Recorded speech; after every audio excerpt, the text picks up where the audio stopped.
Hello dear aspirants. आज की lecture में आप सभी का वेलकम है। आज हम इन सारी टॉपिक्स को पढ़ेंगे।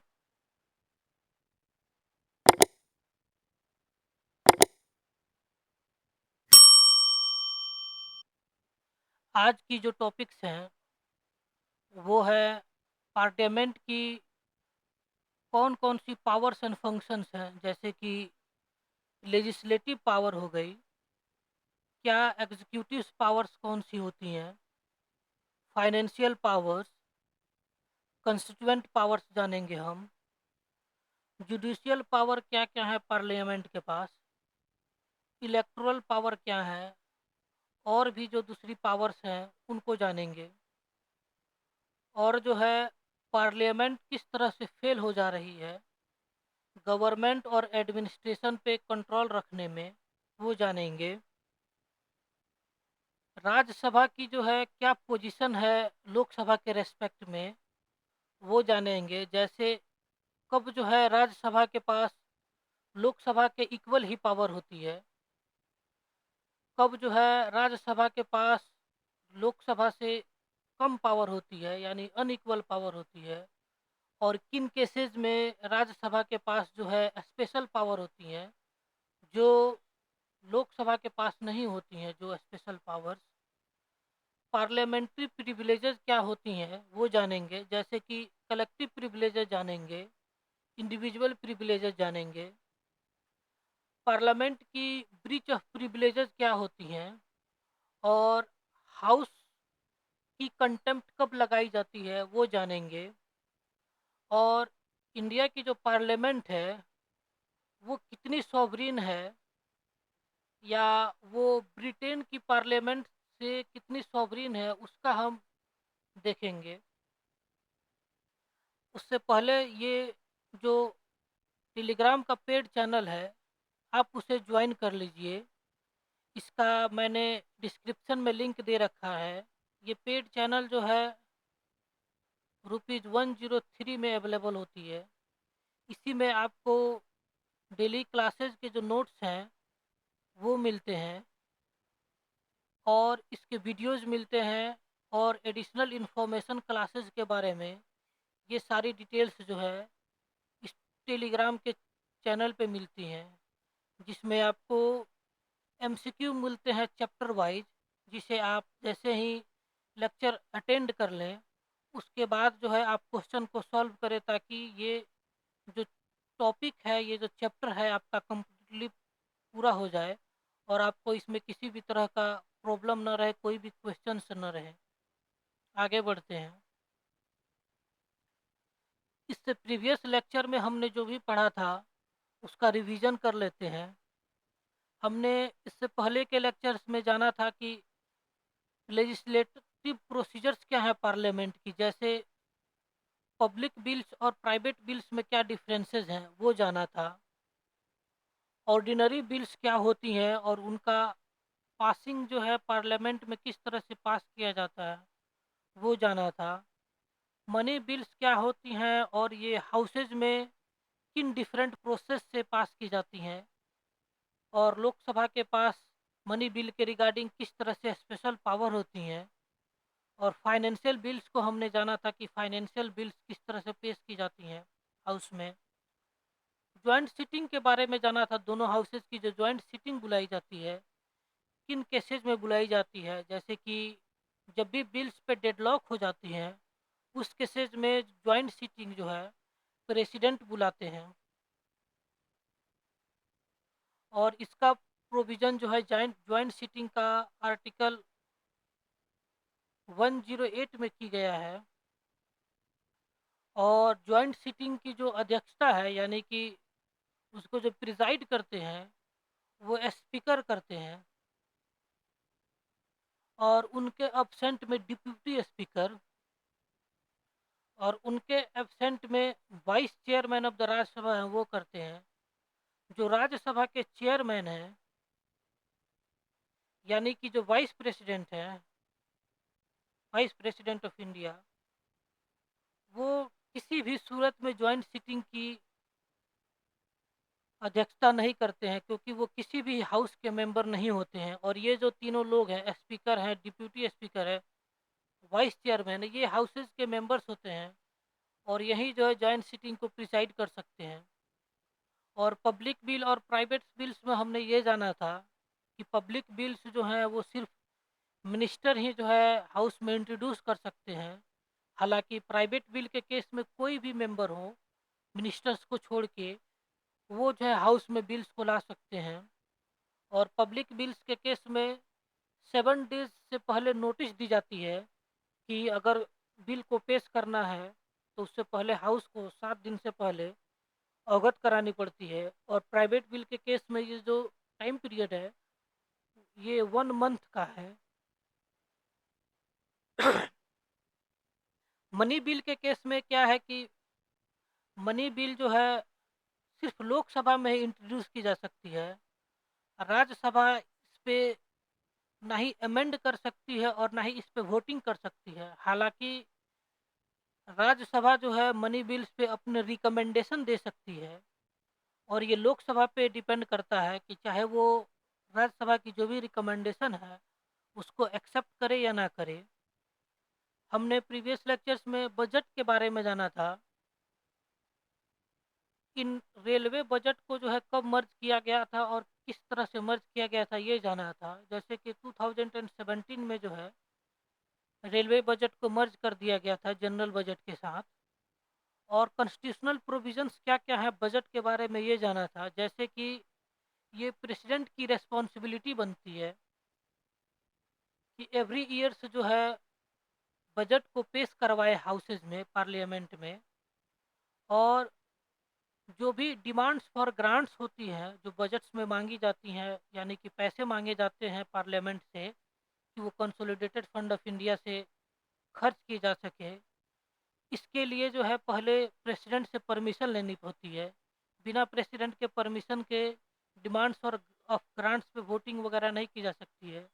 इसको इंट्रोड्यूस भी नहीं किया जा सकता है हाउसेज में। और हमने जाना था कि बजट की जो इनेक्टमेंट है उसके कितने स्टेजेस होती हैं। जैसे कि हमने जाना था 6 स्टेजेस होती हैं। 6 स्टेजेस में जो है बजट को पास कराई जाती है पार्लियामेंट में। और हमने जाना था कि सेंट्रल गवर्नमेंट के पास कितने फंड्स होते हैं। जैसे कि ये कंसोलिडेटेड फंड ऑफ इंडिया होती है, इसका प्रोविज़न आर्टिकल 266 में किया गया है।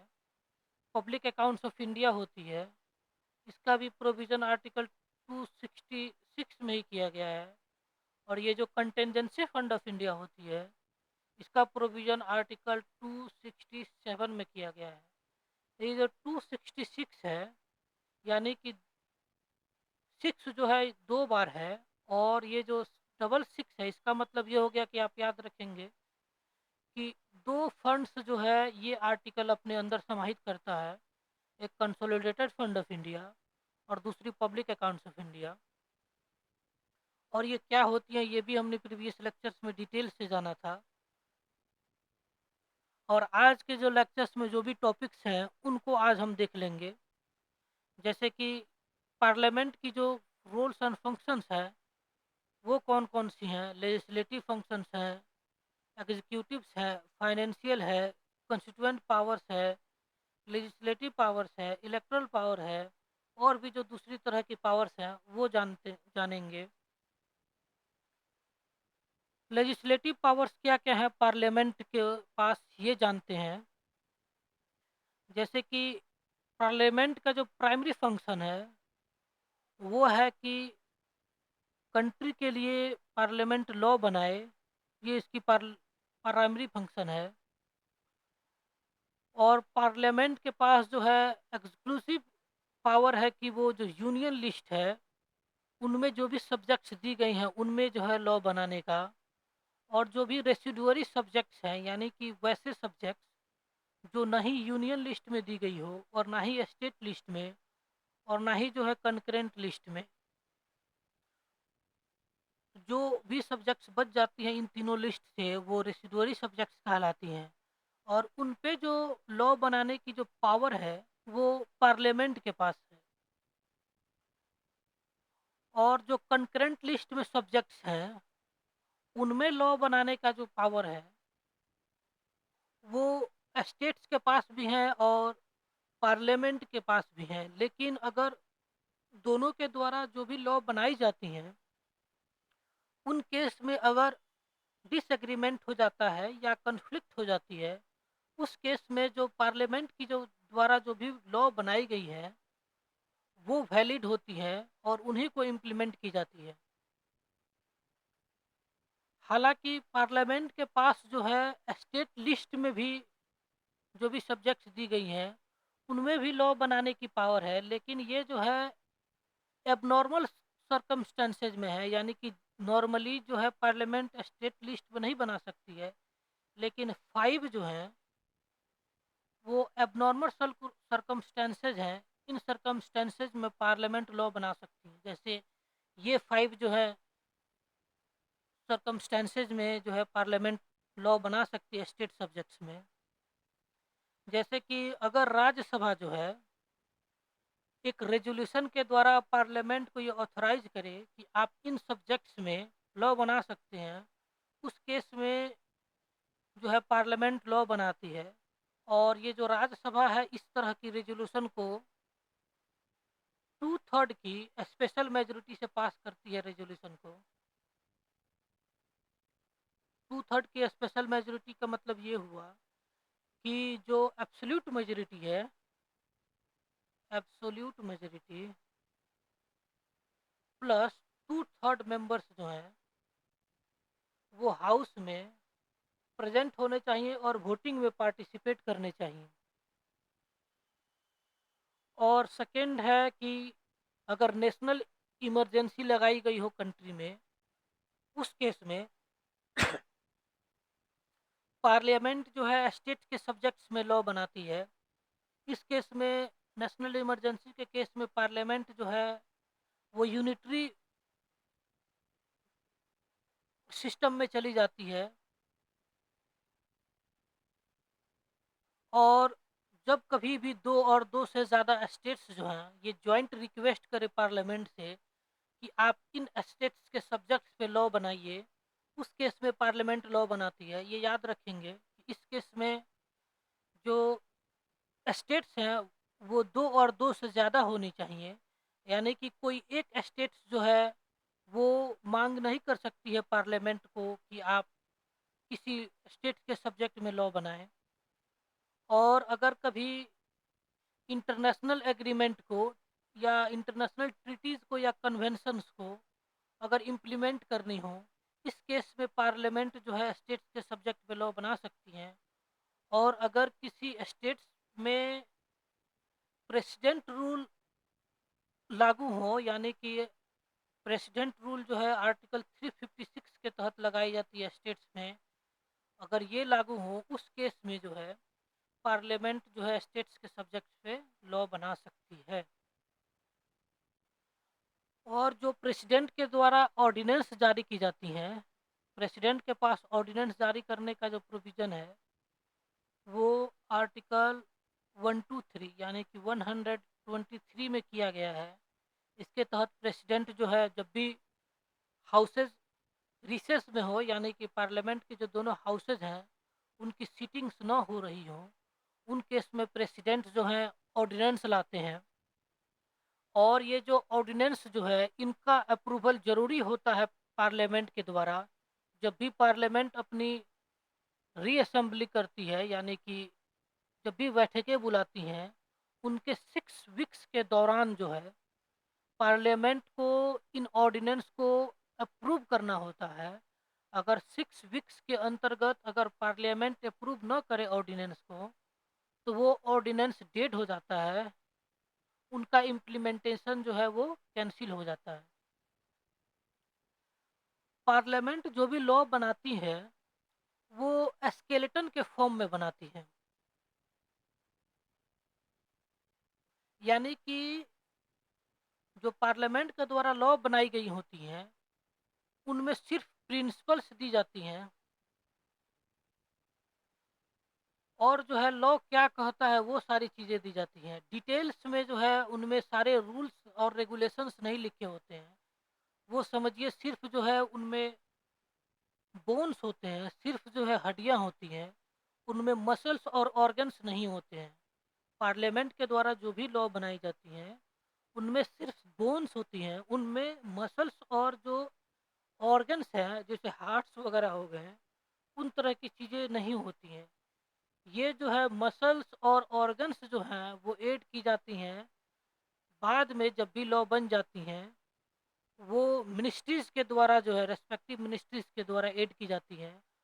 और वो जो रूल्स जारी किए जाते हैं मिनिस्ट्री के द्वारा, उनको डेलीगेटेड लेजिस्लेशन या सबऑर्डिनेट लेजिस्लेशन कहा जाता है, उन रूल्स और रेगुलेशंस को। एग्जाम्पल के तौर पे, जैसे कि जो सिटीजनशिप अमेंडमेंट एक्ट 2019 थी, वो उसको 2019 में ही पास कर दिया गया और प्रेसिडेंट का एसेंट भी मिल गया। हालांकि इसको इम्प्लीमेंट नहीं किया गया था और इसका रूल जो है वो 2024 के नवंबर में गवर्नमेंट द्वारा जो है जारी किया गया और उसके बाद जो है इसका इम्प्लीमेंट किया गया। इससे पहले हालांकि ये लॉ जो है पास तो था, एक्ट तो थी, लेकिन इसका इम्प्लीमेंट नहीं किया गया था क्योंकि एग्जीक्यूटिव ने, जो मिनिस्ट्री है, उसने जो है इसके लिए रूल्स जारी नहीं किए गए थे। और आगे हम जानते हैं कि एग्जीक्यूटिव पावर्स क्या-क्या है पार्लियामेंट के पास। जैसे कि हमारे इंडिया में पार्लियामेंट्री फॉर्म ऑफ गवर्नमेंट है और एग्जीक्यूटिव्स जो है इसके लिए जो है अपनी जो भी पॉलिसीज़ बनाते हैं और एक्ट्स बनाते हैं, वो पार्लियामेंट के प्रति जो है रिस्पॉन्सिबल होते हैं। पार्लियामेंट जो है एग्जीक्यूटिव्स पे कंट्रोल बनाती है क्वेश्चन आवर के through, zero hour, calling attention motion, adjournment motion, no confidence motion या सेंज्योर मोशन। इन मोशंस के अनुसार, इन मोशंस के तहत जो है पार्लियामेंट कंट्रोल बनाती है एग्जीक्यूटिव्स पे।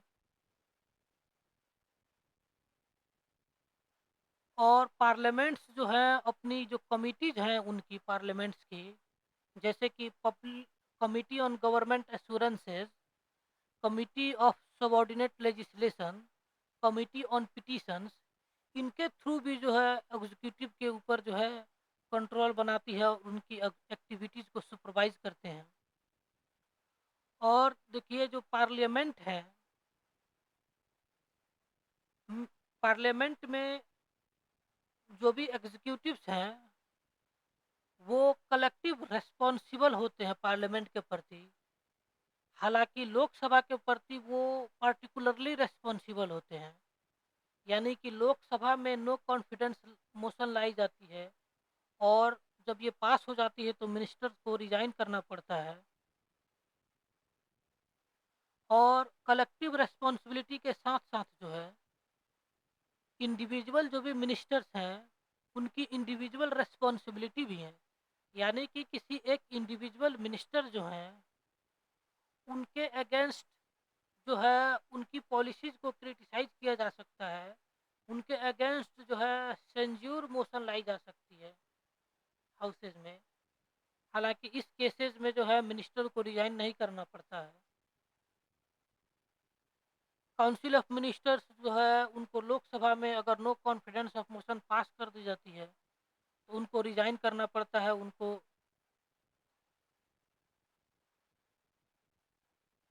लोकसभा जो है अपना कॉन्फिडेंस जो है इन केसेज़ में जो है शो करता है कि लोकसभा एग्जीक्यूटिव के प्रति पूर्ण तरफ से कॉन्फिडेंस है या कि नहीं है। यानी कि क्या एग्जीक्यूटिव पे लोकसभा को कंप्लीटली भरोसा है या नहीं। इन जो 4 एक्टिविटीज़ है इनके यूज़ से शो करता है। जैसे कि प्रेसिडेंट की जो स्पेशल मेंशन होता है, एड्रेस होता है दोनों हाउसेज़ को, उस केसेज़ में जो है दोनों हाउसेज़ के द्वारा, लोकसभा और राज्यसभा के द्वारा मोशन ऑफ थैंक्स पेश किया जाता है हाउसेज़ में।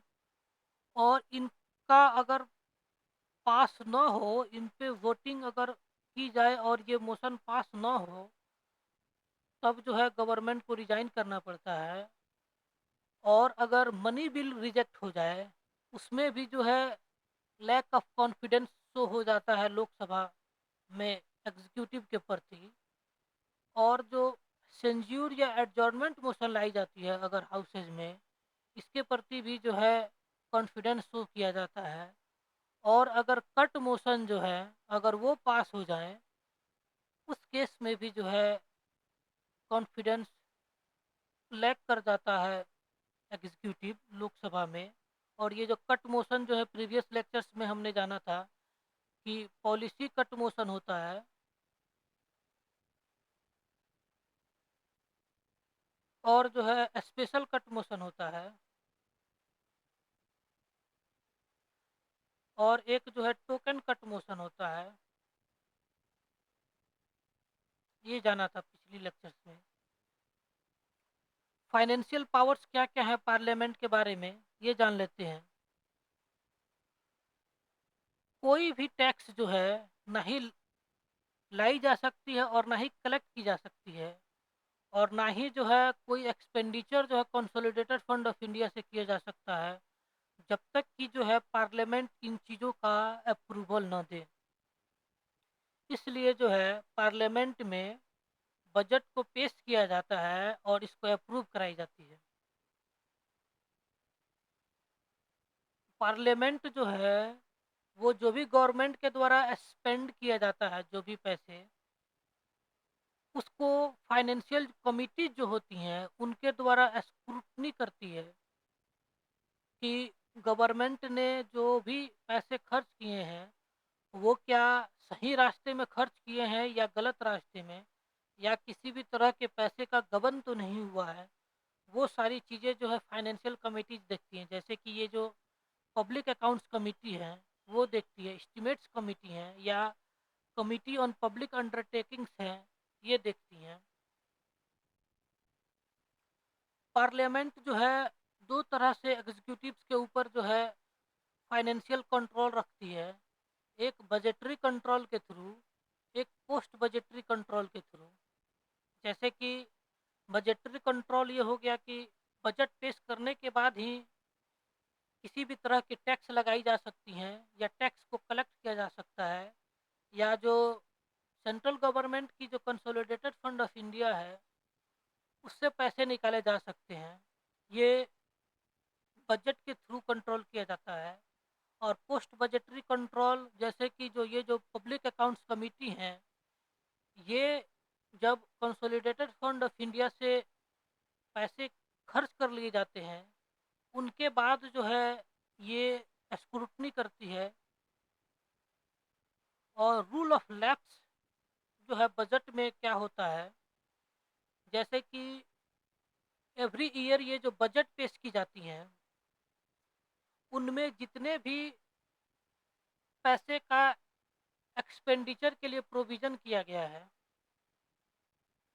अगर वो पैसे खर्च ना हो पार्लियामेंट के एग्जीक्यूटिव के द्वारा,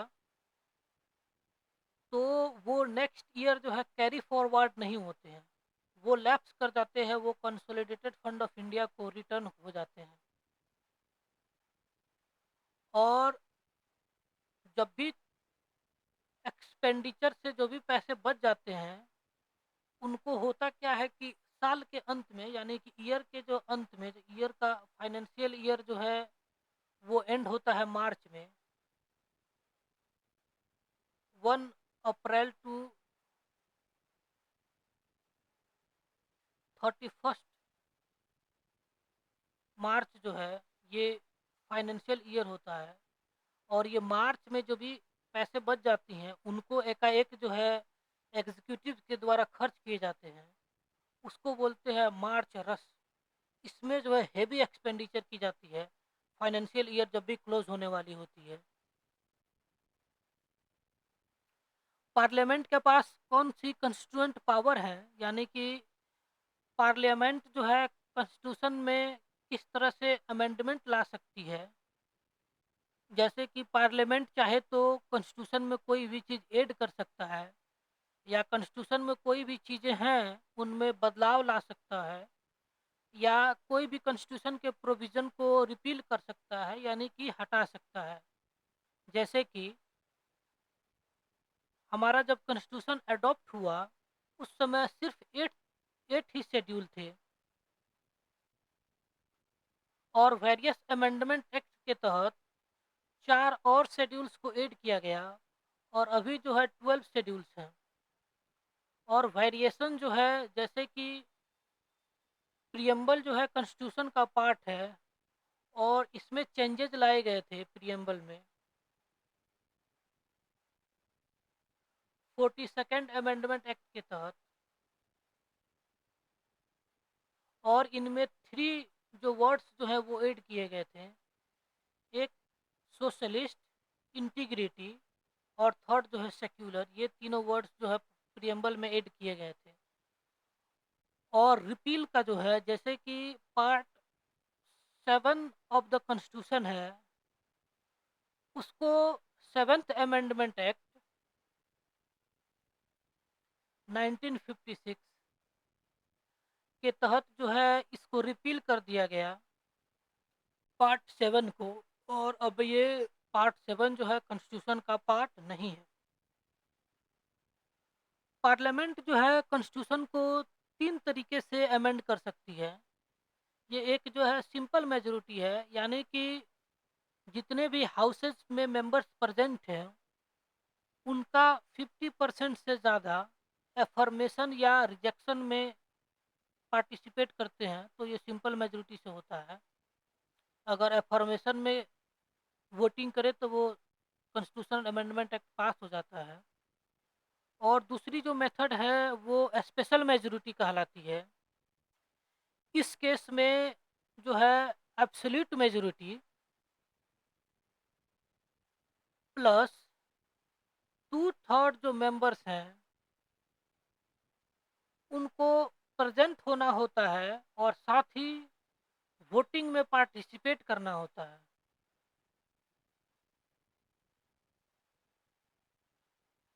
ये स्पेशल मेजोरिटी कहलाती है। और ये जो थर्ड वाली है, यानी कि स्पेशल मेजोरिटी होने के साथ साथ, यानी कि ये बी तो होने चाहिए, उसके साथ साथ हाफ ऑफ द जो स्टेट लेजिस्लेचर्स हैं इंडिया की, उनका कंसेंट जरूरी है। जैसे कि अभी 28 स्टेट्स हैं, इनमें 14 स्टेट्स का जो है उस अमेंडमेंट के केस में स्टेट लेजिस्लेचर में ये अमेंडमेंट जो है पास होनी चाहिए, तब जा कर के जो है ये थर्ड वाली जो है अमेंडमेंट हो पाती है। और इस केस में जो है, जैसे कि अगर जो 7th शेड्यूल के तहत 3 जो लिस्ट दी गई हैं, जैसे यूनियन लिस्ट, स्टेट लिस्ट और कंकरेंट लिस्ट, इनमें अगर किसी सब्जेक्ट्स को अगर अमेंड करना हो तो उसके लिए ये जो है थर्ड प्रोसेस से किया जाता है। और स्पेशल मेजोरिटी जो है अगर फंडामेंटल राइट या directive principles of state policy जो है, इनमें किसी भी तरह का अमेंडमेंट लाया जाता है, उस केस में ये स्पेशल मेजोरिटी जो है इसका इस इसके तहत लाई जाती है। और सिंपल मेजोरिटी, जैसे कि अगर किसी स्टेट का नेम को चेंज करना हो, उसकी बाउंड्री को चेंज करनी हो, इस केसेस में जो है स्पेशल मेजोरिटी के थ्रू कॉन्स्टिट्यूशन में अमेंड किया जाता है।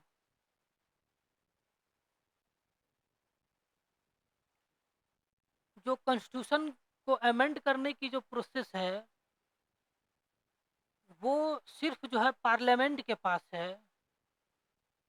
स्टेट लेजिस्लेचर के द्वारा जो है कॉन्स्टिट्यूशन को अमेंड नहीं किया जा सकता है, ना ही इसके प्रोसेस को शुरू किया जा सकता है। हालांकि एक एक्सेप्शन है, ये जो लेजिस्लेटिव काउंसिल्स होती हैं स्टेट्स की, उनको अगर एबॉलिश करना हो या उनको क्रिएट करना हो, उस केस में स्टेट लेजिस्लेचर जो है वो एक रेजोल्यूशन लाती हैं, और वो पास हो जाने के पास पार्लियामेंट के पास जाती है, और वो पार्लियामेंट जो है वो सिंपल मेजोरिटी से अगर उस रेजोल्यूशन को पास कर दे, तब जो है ये लेजिस्लेटिव काउंसिल को या तो क्रिएट कर लिया जाता है या तो एबॉलिश कर लिया जाता है।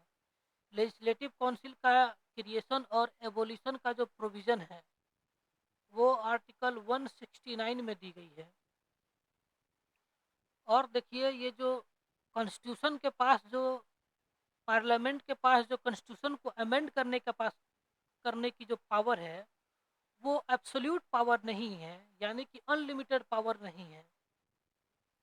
इसके ऊपर जो है बेसिक स्ट्रक्चर की डॉक्ट्रिन अप्लाई होती है, यानी कि कॉन्स्टिट्यूशन की जो बेसिक स्ट्रक्चर है, उसको अगर पार्लियामेंट कोई भी बिल्स लाती है, इसको वायलेट नहीं करनी चाहिए, बेसिक स्ट्रक्चर को वायलेट नहीं करनी चाहिए। जुडिशियल पावर्स क्या क्या होती हैं पार्लियामेंट के पास? जैसे कि पार्लियामेंट जो है प्रेसिडेंट को इम्पीच कर सकता है। अगर वो कॉन्स्टिट्यूशन के किसी भी प्रोविज़न को जो है वायलेट करें प्रेसिडेंट, उन केस में उनकी इम्पीचमेंट की जाती है। और इनका इम्पीचमेंट का जो प्रोसेस है, वो लोकसभा और राज्यसभा में 2/3 की मेजोरिटी से पास होनी चाहिए, यानी कि 2/3 से ज़्यादा के मेंबर्स जो हैं वोटिंग के अफर्म जो बिल्स है उसके अफर्मेशन में जो है पार्टिसिपेट करने चाहिए, तब जाकर के इम्पीचमेंट होती है प्रेसिडेंट की। ये हाईएस्ट जो है मेजोरिटी की रिक्वायरमेंट होती है प्रेसिडेंट के केस में।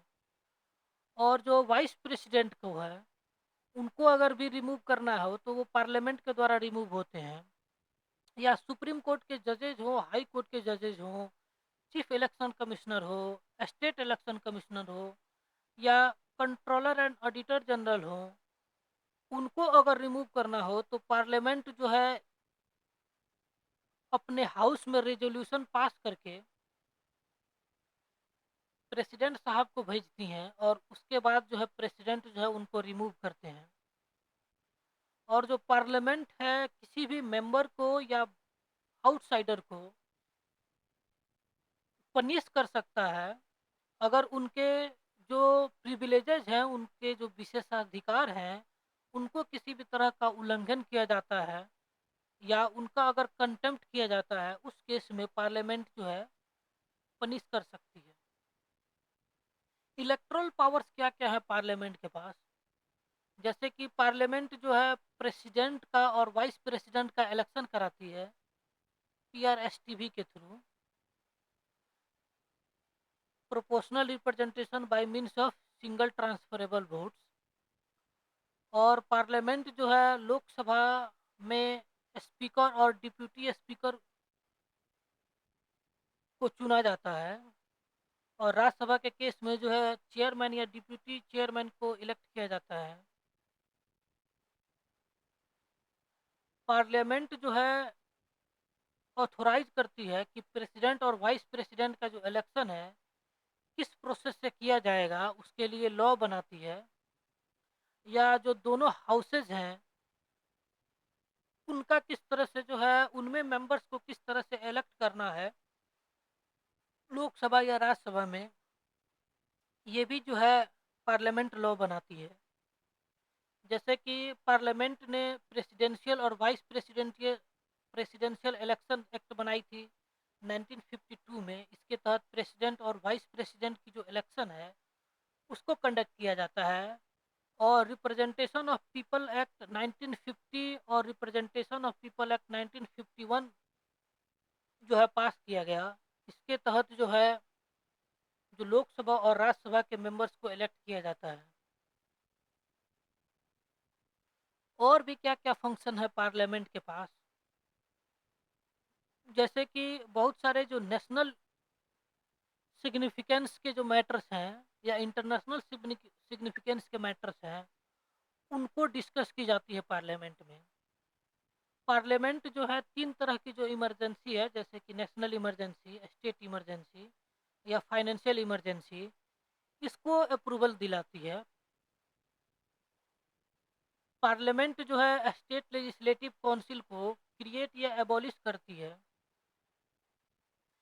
स्टेट लेजिस्लेटिव असेंबली के रिकमेंडेशन पे, या पार्लियामेंट जो है किसी स्टेट के बाउंड्री को घटा सकती है, बढ़ा सकती है, उसके बाउंड्री को अल्टर कर सकती है, नेम को जो है चेंज कर सकती है स्टेट की। और जो सुप्रीम कोर्ट की और हाई कोर्ट की जो जुरिडिक्शन है, उसको रेगुलेट करती है पार्लियामेंट। और किसी भी दो हाई कोर्ट्स के लिए कॉमन, किसी भी दो स्टेट्स के लिए जो है कॉमन हाई कोर्ट के गठन जो है वो पार्लियामेंट ही करती है। जैसे कि महाराष्ट्र और गोवा की जो है एक ही कॉमन हाई कोर्ट है, जो कि बॉम्बे हाई कोर्ट है। मुंबई हाई कोर्ट नहीं, बॉम्बे हाई कोर्ट। और किन केसेस में जो है पार्लियामेंट जो है गवर्नमेंट और एडमिनिस्ट्रेशन पे कंट्रोल रखने में फेल हो जा रही है, वो देख लेते हैं। जैसे कि पार्लियामेंट के पास ना ही उतना समय है और ना ही एक्सपर्टीज है कि वो एडमिनिस्ट्रेशन को कंट्रोल कर सके। क्योंकि ये जो पार्लियामेंट एग्जीक्यूटिव का रोल जो है वो बहुत ही ज़्यादा कॉम्प्लेक्स हो गया है। इस केस में पार्लियामेंट के पास बहुत ही कम ही टाइम होता है, यानी कि ईयर में 3 टाइम ही सिटिंग होती है लगभग, जो है 15 डेज के आसपास ही जो है पार्लियामेंट बैठती हैं। और इसी में सारे बिल्स वगैरह पास करने होते हैं। और इसी में जो है अगर गवर्नमेंट को क्रिटिसाइज वगैरह करनी हो, इन्हीं 15 डेज में जो जब भी पार्लियामेंट की सीटिंग होती है उसमें करना होता है। ये टाइम काफ़ी कम होता है और मेंबर्स को काफ़ी कम ही समय मिलते हैं अपनी बातों को रखने के लिए। और ये जो फाइनेंशियल कंट्रोल है उसपे जो है हाउसेस का ज़्यादा रोल नहीं हो पाता है। इसलिए कि ये जो पार्लियामेंटेरियन है, जो मेंबर्स के जो हाउस के जो मेंबर्स हैं वो साधारण होते हैं। वो किसी भी सब फाइनेंशियल सब्जेक्ट्स में यानी कि इकोनॉमिक्स में ज़्यादा एक्सपर्ट नहीं होते हैं। इसलिए वो अपनी जो है स्पीच जो है अपनी बात को मुखर रूप से नहीं रख पाते हैं। और ये जो पार्लियामेंट का जो साइज है वो भी बहुत ज़्यादा बड़ा है। जैसे कि बहुत ज़्यादा मेंबर्स हैं, लोकसभा में 543 और राज्यसभा में जो है 245 मेंबर्स हैं। ये काफ़ी मेंबर्स हैं जिनको मैनेज करना बड़ा बड़ा ही डिफ़िकल्ट हो जाता है। और पार्लियामेंट में जो है जो एग्जीक्यूटिव है वो मेजॉरिटी इंजॉय करती है। इस केस में जो है इफेक्टिव क्रिटिसिज्म नहीं हो पाता है गवर्नमेंट का। जैसे कि कई बार स्पीकर के ऊपर ये आरोप लगते हैं कि वो जो भी ट्रेजरी बेंचेज हैं यानी कि जो गवर्नमेंट है उनको ज़्यादा फेवर करते हैं और अपोजिशन को बोलने के लिए कम ही समय देते हैं या उनको चुप भी करा देते हैं। और ये जो फाइनेंशियल कमिटी जो हैं जैसे पब्लिक अकाउंट्स कमेटी, ये जब जो भी एक्सपेंडिचर हो जाती है उनके बाद ये एग्जामाइन करते हैं। यानी कि ये सिर्फ जो है पोस्टमार्टम करते हैं, जब जो है खर्चे हो गए हैं तब जाकर के ये एग्जामाइन करते हैं। जब जैसे कि पेशेंट मर ही गया तब उसकी ये पता लगाना कि कौन सी बीमारी से मर गया पेशेंट, तो उससे क्या फ़ायदा होगा। पेशेंट तो मर गया ना। अगर पेशेंट का मरने से पहले अगर उसकी डिजीज़ का पता लगा दिया जाता तो उसको क्यूर किया जा सकता था, लेकिन मरने के बाद नहीं किया जा सकता। उसी तरह से ये जो पब्लिक अकाउंट्स कमेटी है, खर्च हो जाने के बाद जो है वो एग्जामिन करती है, पहले नहीं करती है। और जो सिक्स्थ केस है इसमें क्या होता है कि जो जितने भी बजट में प्रोविजंस दिए गए हैं, ग्रांट्स मांगी गई है हाउस से खर्च करने के लिए, वो जब पूर्ण रूप से डिस्कशन नहीं हो पाता है सारे ग्रांट्स पे, तो उनको सारे ग्रांट्स को एक ही साथ क्लब कर लिया जाता है और इसको एक ही साथ पास कर ली जाती है, जिसको बुलेटिन कहते हैं। एक ही साथ सारे जो है ग्रांट्स को पास कर देना बुलेटिन कहलाता है। हालाँकि नियम ये है कि जो भी हाउसेज़ में ग्रांट्स माँगी गई हैं, वो एक-एक करके पास हों। और ये जो डेलीगेटेड लेजिस्लेशन है, इसका रोल काफ़ी ज़्यादा बढ़ गया है। यानी कि पार्लियामेंट के द्वारा लॉ न बना करके, जो मिनिस्ट्रीज़ हैं वो रूल्स जारी करती हैं और रूल्स के द्वारा जो है, वो एडमिनिस्ट्रेशन को देखा जाता है। ये जो है पार्लियामेंट को रोल को कम करता है और प्रेसिडेंट के द्वारा जो है, फ्रीक्वेंट जो है ऑर्डिनेंसेस जारी किए जाने लगे हैं, जिससे जो है पार्लियामेंट का जो है पावर जो है लेजिस्लेशन पे कम हो गया है और जो अपोजिशन है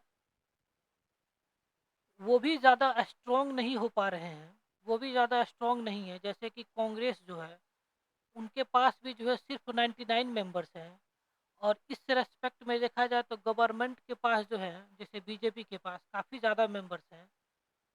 उनके अपने जो है 200 एंड अप्रॉक्स 80 के करीब हैं, आई थिंक। और नेक्स्ट में जान लेते हैं कि राज्यसभा के पास जो है क्या पोजीशन होती है लोकसभा के रेस्पेक्ट में। जैसे कि राज्यसभा कब जो है लोकसभा के इक्वल पावर होता है राज्यसभा के पास, कब जो है राज्यसभा के पास लोकसभा से कम पावर्स होती हैं, किन केसेज में राज्यसभा के पास स्पेशल पावर होती है जो कि लोकसभा के पास नहीं होती। जैसे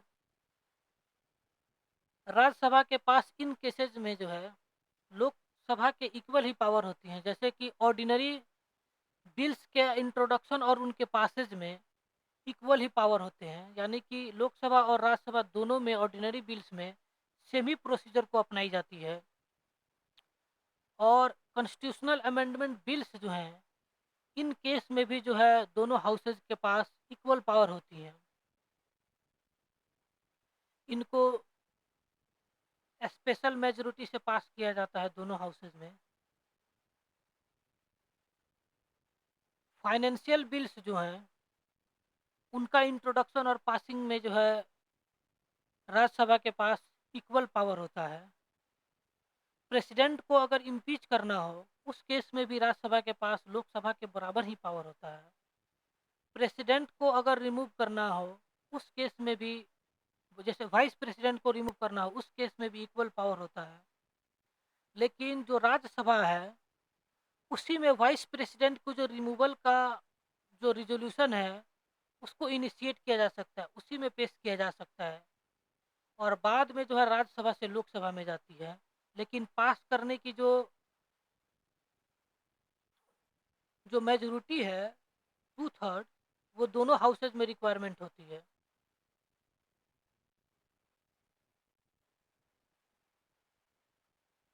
ऑर्डिनेंस के केस में जो है उसको अप्रूव करने में राज्यसभा के पास इक्वल पावर होती है लोकसभा से।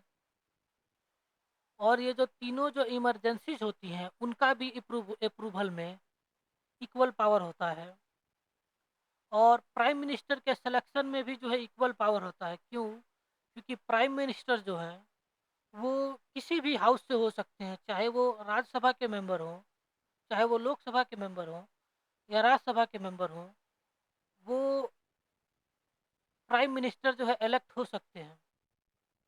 प्राइम मिनिस्टर जो है बनाए जा सकते हैं दोनों हाउसेज से अगर मेंबर हो तो। जैसे कि मनमोहन सिंह जो थे,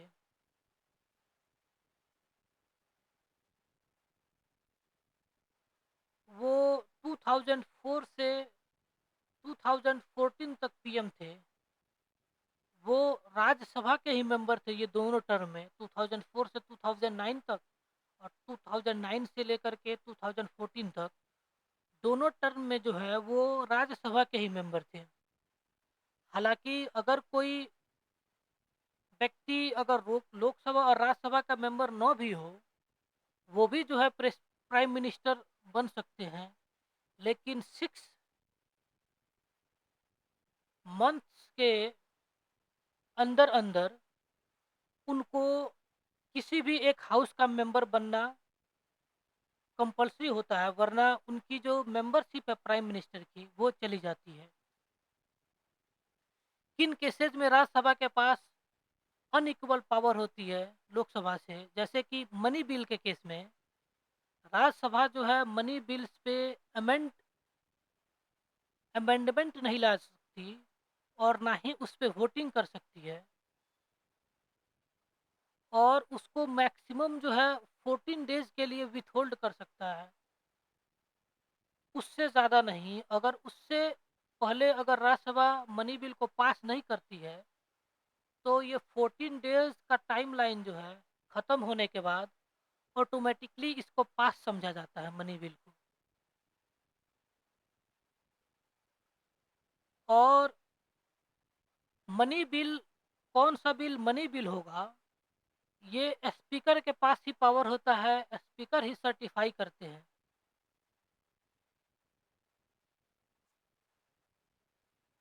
और ज्वाइंट सीटिंग के केस में जो है वो स्पीकर ही प्रिजाइड करते हैं, जो लोकसभा के स्पीकर है वही प्रिजाइड करते हैं ज्वाइंट सीटिंग को। लोकसभा जो है उसके पास ज़्यादा मेंबर्स होते हैं और राज्यसभा के पास जो है वो कम ही मेंबर्स होते हैं। तो जब भी जो ज्वाइंट सीटिंग हुए उस केस में जो लोकसभा है वो जीत जाती है और राज्यसभा के पास कम मेंबर हैं तो ये हार जाती है। यानी कि इसके कम ही मेंबर्स हैं, तो जब भी वोटिंग में पार्टिसिपेट करते हैं तो ये जिधर भी पार्टिसिपेट करते हैं वो वो जीत जाते हैं। इसलिए जो है लोकसभा के पास ज़्यादा पावर है और राज्यसभा के पास कम पावर है ज्वाइंट सीटिंग के केस में। और जो राज्यसभा है वो जो डिमांड्स फॉर ग्रांट्स है उस पे डिस्कशन तो कर सकती है, उस पे वोटिंग नहीं कर सकती है। ये जो है सिर्फ वोटिंग करने का अधिकार जो है डिमांड्स फॉर ग्रांट्स में सिर्फ लोकसभा के पास होती है। और अगर नेशनल इमरजेंसी को डिसकंटिन्यू करना हो, इस केस में जो है राज्यसभा में जो है रेजोल्यूशन नहीं लिया जाता है, राज्यसभा में पासिंग नहीं होता है। ये सिर्फ लोकसभा के पास पावर होती है और लोकसभा ही नेशनल इमरजेंसी को डिसकंटिन्यू कर सकती है। राज्यसभा के पास जो है नो कॉन्फिडेंस मोशन को पास करने का पावर नहीं होता है। और किन केसेस में राज्यसभा के पास स्पेशल पावर होती है जो कि लोकसभा इन पावर्स को एंजॉय नहीं करती है, जैसे कि राज्यसभा जो है अगर किन्हीं स्टेट्स के सब्जेक्ट्स पे लॉ बनानी हो तो ये पार्लियामेंट को ऑथराइज कर सकती है। लोकसभा ऐसा करना चाहे तो नहीं कर सकता है। राज्यसभा जो है जो ऑल इंडिया सर्विसेज है उनका क्रिएशन जो है कर सकती है, जैसे कि all India services, 3 all India services हैं, आईएएस, आईपीएस और इंडियन फॉरेस्ट सर्विसेज। ये 3 ऑल इंडिया सर्विसेज हैं। और इसके अलावा भी अगर किसी ऑल इंडिया सर्विसेज को क्रिएट करना हो उसके लिए जो है राज्यसभा ऑथराइज कर सकती है, लोकसभा ये ऑथराइज नहीं कर सकती है। और अगर वाइस प्रेसिडेंट को रिमूव करना हो तो इस केस में जो है इसका इनिशिएशन राज्यसभा के द्वारा किया जा सकता है। लोकसभा अगर अपने से चाहे रिमूव करना तो नहीं कर सकती है। राज्यसभा से रेजोल्यूशन पास होने के बाद वाइस प्रेसिडेंट को रिमूव करने का जो रेजोल्यूशन है वो लोकसभा के पास जाती है। जब भी जो है लोकसभा जब भी डिजॉल्व हो जाती है, अगर प्रेसिडेंट लोकसभा को डिजॉल्व कर दिए हों, उस पीरियड में अगर जो है नेशनल इमरजेंसी लगाई गई है उसको जो है राज्यसभा ही अकेले ही जो है उसको अप्रूव कर सकता है। प्रेसिडेंट रूल को, फाइनेंशियल इमरजेंसी को, इन तीनों को जो है लोकसभा के डिजॉल्व हो जाने के केस में राज्यसभा अकेले ही जो है अप्रूव कर सकता है। पार्लियामेंट्री प्रिविलेजेस क्या होती हैं, जैसे पार्लियामेंट के पास स्पेशल राइट्स है, इम्यूनिटीज है और उनके पास एक स्पेशल पावर है जिनको एन्जॉय करते हैं दोनों हाउसेज़, उनकी कमिटीज़ या उनके जो भी मेंबर्स हैं, वो जो है उनकी प्रिविलेजेस कहलाती हैं, यानी कि उनके पास विशेषाधिकार है। जैसे कलेक्टिव प्रिविलेजेस क्या है प्रत्येक हाउसेज़ का, ईच हाउसेज़ की, जैसे कि it has the right to publish its reports, debates का, प्रोसीडिंग्स का, और right to prohibit others from publishing such debates और रिपोर्ट्स।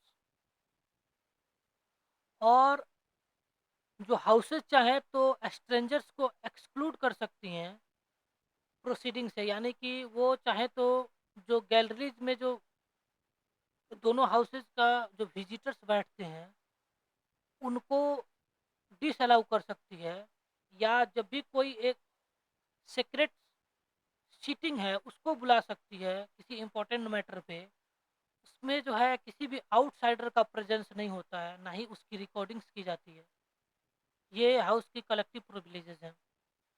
और हाउस जो है अपने मेंबर्स को या किसी आउटसाइडर को जो है वो पनिश कर सकता है अगर उसके प्रिविलेजेस या उस हाउस को कंटेम्प्ट किया जाए। इस केस में चाहे तो अगर वो मेंबर हो तो उसको सस्पेंड कर सकते हैं, कर सकती है हाउस, या हाउस जो है उनकी मेंबरशिप कैंसिल कर सकती है। हाउस के पास जो है हाउस को इन्फॉर्मेशन देना ज़रूरी होता है अगर किसी मेंबर को अरेस्ट करनी हो, डिटेन करना हो, या उनको अगर किसी भी मामले में उनको सज़ा दी गई हो, या उनको कैद की गया हो, या उनको अगर प्रिजन से रिलीज़ किया जा रहा हो, उस केस में जो है हाउस को अवगत कराना होता है।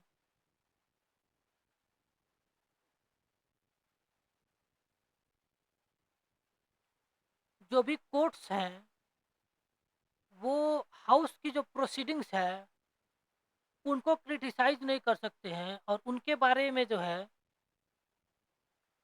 कोर्ट्स जो है डिस्कस नहीं कर सकती हैं। हाउस में जो भी मेंबर्स हैं या जो भी आउटसाइडर्स जो हैं, जो विजिटर्स गैलरी में बैठे हों, या किसी भी प्रेस के मेंबर्स हों, पार्लियामेंट का जब भी सेशन चल रहा हो, उस दौरान किसी भी मेंबर्स को अरेस्ट नहीं किया जा सकता या उसके अगेंस्ट कोई लीगल प्रोसेस नहीं शुरू किया जा सकता, चाहे वो सिविल हो, क्रिमिनल हो, बिना प्रिसाइडिंग ऑफिसर के परमिशन के। और इसके साथ-साथ जो मेंबर्स जो हैं, उनके इंडिविजुअल प्रिविलेजेस भी होते हैं। जैसे जब भी सेशन हो रही हो पार्लियामेंट को, तो किसी भी मेंबर्स को उस सेशन से 40 दिन पहले या सेशन के ख़त्म होने के 40 दिन बाद तक अरेस्ट नहीं किया जा सकता। ये बड़ा ही इम्पोर्टेंट प्रिविलेज है हाउस के मेंबर्स के पास। हालाँकि जो हाउस के जो मेंबर्स हैं, उनके अगेंस्ट सिविल केसेज़ चलाई जा सकती हैं, क्रिमिनल केसेज़ नहीं चलाई जा सकती हैं। वो भी प्रिजाइडिंग ऑफिसर हैं अगर हाउस सेशन में हो, तो उसकी परमिशन के बाद ही जो है सिविल केसेज़ चलाई जा सकती हैं। क्रिमिनल केसेज़ में ज़रूरी नहीं होता है। जो हाउस के जो मेंबर्स हैं, उनको फ्रीडम ऑफ स्पीच है पार्लियामेंट में, यानी कि किसी भी मेंबर को कोर्ट में खड़ा नहीं किया जा सकता है, अगर वो कोई भी जो है पार्लियामेंट में कोई भी स्पीच दें। अगर वो गलत स्पीच भी देते हैं, तो ये हाउस का जो है, ये मैटर है, हाउस डिसाइड करती है कि उस मेंबर के साथ किस तरह से जो है, यानी कि उनको सस्पेंड करना है कि नहीं करना है। कोर्ट्स में इसके लिए प्रोसीडिंग नहीं चलाई जा सकती है। और जो हाउस के जो मेंबर्स हैं, उनको ज्यूरी सर्विसेज से एग्जम्प्ट किया गया है, यानी कि वो किसी भी तरह का एविडेंस देने से और एज अ विटनेस के तौर पे अपीयर होने से मना कर सकते हैं किसी भी कोर्ट्स में, अगर पार्लियामेंट सेशन में चल रही हो। यानी कि अगर किसी मेंबर को किसी केस में अगर इंक्लूड किया गया हो, उनको एज अ विटनेस के तौर पे इंक्लूड किया गया हो, तो वो विटनेस बनने से इनकार कर सकते हैं अगर पार्लियामेंट का सेशन चल रहा हो उस दौरान। किन केसेस में जो है हाउस का प्रिविलेजेस का उल्लंघन हो जाता है, जैसे अगर कोई भी इंडिविजुअल जो है हाउस की अथॉरिटी को डिसरिगार्ड करे, हाउस की जो प्रिविलेजेस है उनको अटैक करे, जो हाउस की जो राइट्स और इम्यूनिटीज हो उनको खतरा पहुंचाए, या किसी मेंबर को खर्चा खतरा पहुंचाए, इस केस में जो है हाउस का जो प्रिविलेजेस है उसका उल्लंघन होता है। जैसे कि एग्जांपल्स के तौर पे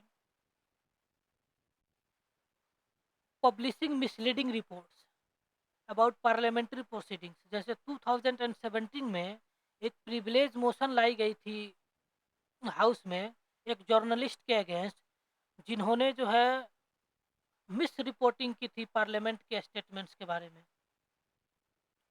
और किसी भी एमपी को अगर रोका जा रहा हो हाउस को अटेंड करने में, या उनको अरेस्ट किया जा रहा हो, या किसी भी तरह का उनका खतरा हो, इस केस में जो है ब्रीच ऑफ प्रिविलेज हो जाता है। जैसे कि अगर कोई पुलिस ऑफिसर जो है किसी एमपी को अरेस्ट कर ले बिना हाउस के स्पीकर या चेयरमैन को इन्फॉर्म किए हुए, इस केस में ब्रीच ऑफ प्रिविलेज हो जाता है और उस पुलिस ऑफिसर के अगेंस्ट जो है कंटेम्प्ट ऑफ द हाउस चलाई जाती है। और अगर हाउस की कोई भी कमिटी है उसका अगर डिसोबीडियंस होता है, या उनके समक्ष जो है अगर कोई फॉल्स एविडेंस पेश किया जाता है, उस केस में भी जो है प्रिविलेज ब्रीच ऑफ प्रिविलेज होती है। और कंटेम्प्ट ऑफ हाउस क्या होती है? अगर हाउस को रोका जाए फंक्शन करने में, या उनके ऑफिसर्स को इनडायरेक्टली या डायरेक्टली, तब ये कंटेम्प्ट ऑफ हाउस होता है। जैसे कि किसी मेंबर को हैकल करना, यानी कि उस मेंबर को रोक टोक करना अगर वो हाउस में स्पीच दे रहे हों, या उनके अगेंस्ट जो है डेरोगेटरी रिमार्क्स या कमेंट करना, ये जो है कंटेम्प्ट ऑफ कोर्ट कहलाता है। जैसे कि 2008 में जो इंडस्ट्रियलिस्ट अलिन अंबानी है उनको प्रिविलेज नोटिस दिया गया था, वो एमपीज के अगेंस्ट जो है डिसरेस्पेक्टफुल रिमार्क्स दिए थे, और पार्लियामेंट की जो कमिटीज जो हैं उनकी रिपोर्ट्स को अगर लीकेज किया जाए, इस केस में जो है कंटेम्प्ट ऑफ हाउस लाई जाती है। अगर जो है डिसरप्टिव प्रोटेक्ट हो या अनरूल बिहेवियर हो हाउस के अंदर किसी मेंबर का, या हाउस की प्रोसीडिंग को रोका जाए, उस मेंबर के अगेंस्ट जो है कंटेम्प्ट ऑफ द हाउस लगाई जाती है। जैसे कि महुआ मोइत्रा के अगेंस्ट जो है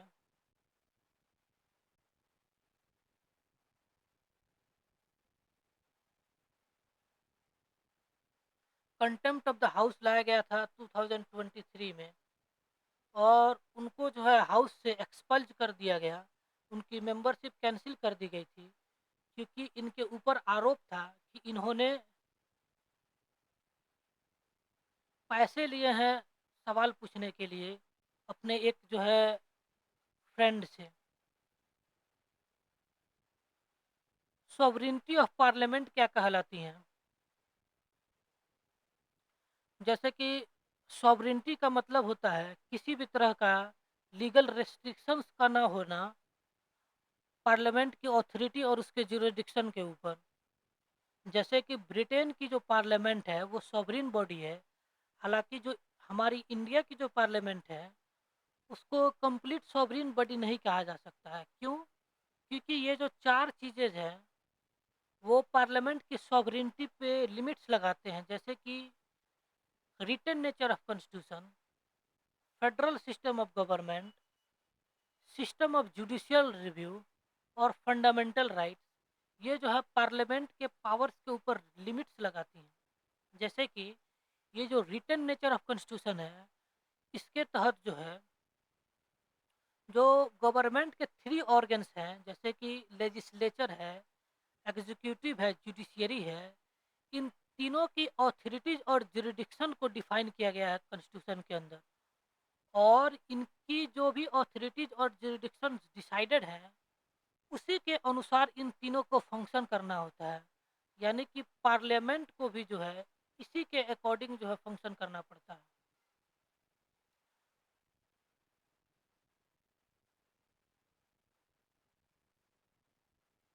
पार्लियामेंट की जो लेजिस्लेटिव अथॉरिटी है और कॉन्स्टिट्यूएंट अथॉरिटी है, इसका जो है अलग अलग तरह से डिफाइन किया गया है कॉन्स्टिट्यूशन में।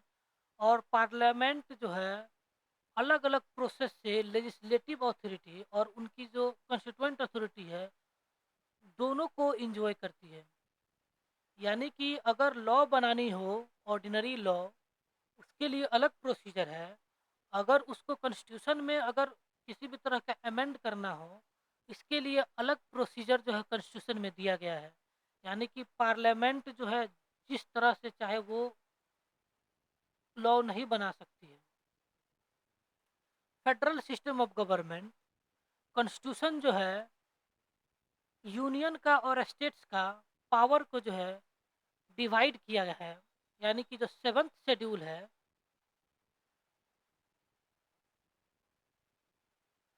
उसमें यूनियन लिस्ट, स्टेट लिस्ट दी गई है। यूनियन लिस्ट में सिर्फ सेंट्रल गवर्नमेंट लॉ बना सकती है, यानी कि पार्लियामेंट लॉ बना सकती है।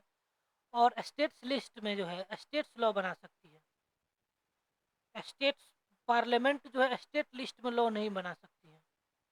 कंप्लीट जो है अथॉरिटी नहीं है पार्लियामेंट के पास।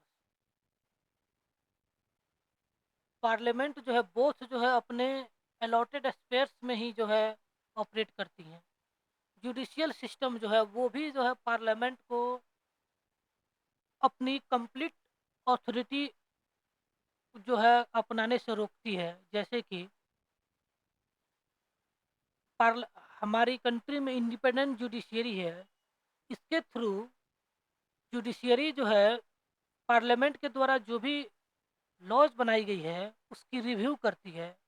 और अगर रिव्यू में ये पाया जाता है कि पार्लियामेंट के द्वारा जो भी लॉ बनाई गई है वो कॉन्स्टिट्यूशन के प्रोविज़न को वायलेट करती है, इस केसेज में जो सुप्रीम कोर्ट है और हाई कोर्ट है, जो भी पार्लियामेंट के द्वारा लॉ बनाई गई है उसको अनकॉन्स्टिट्यूशनल या वॉइड डिक्लेयर कर देती है।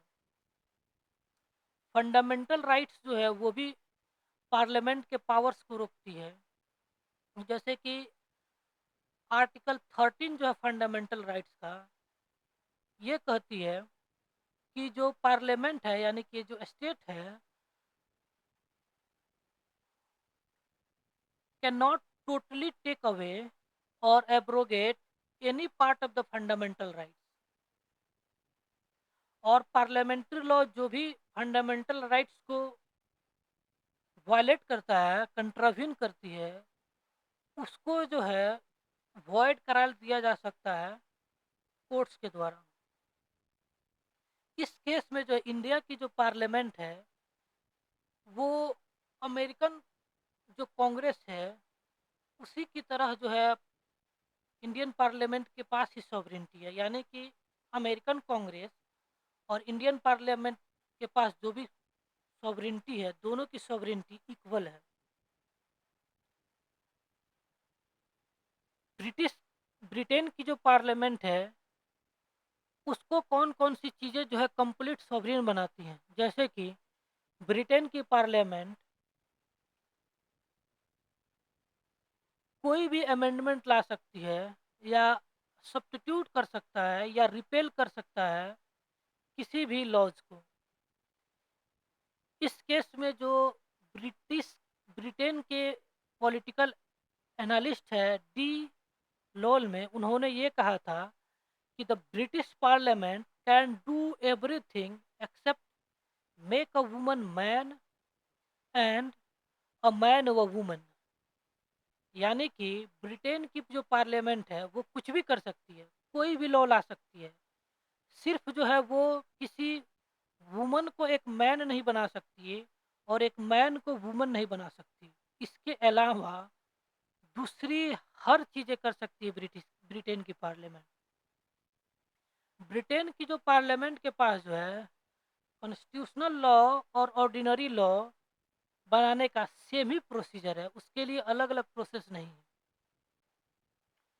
ब्रिटेन की पार्लियामेंट के द्वारा जो भी लॉज बनाई गई हैं उनको जुडिशियरी के द्वारा अनकॉन्स्टिट्यूशनल करार नहीं दिया जा सकता है।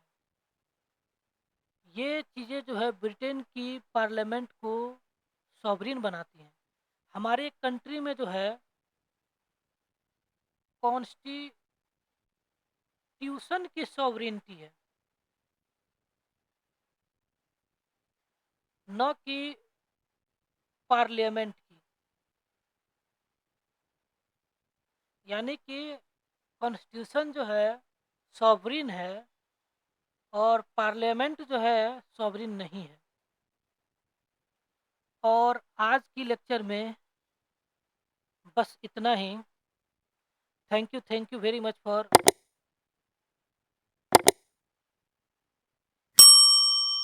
thank you and thank you very much for attending today's lecture.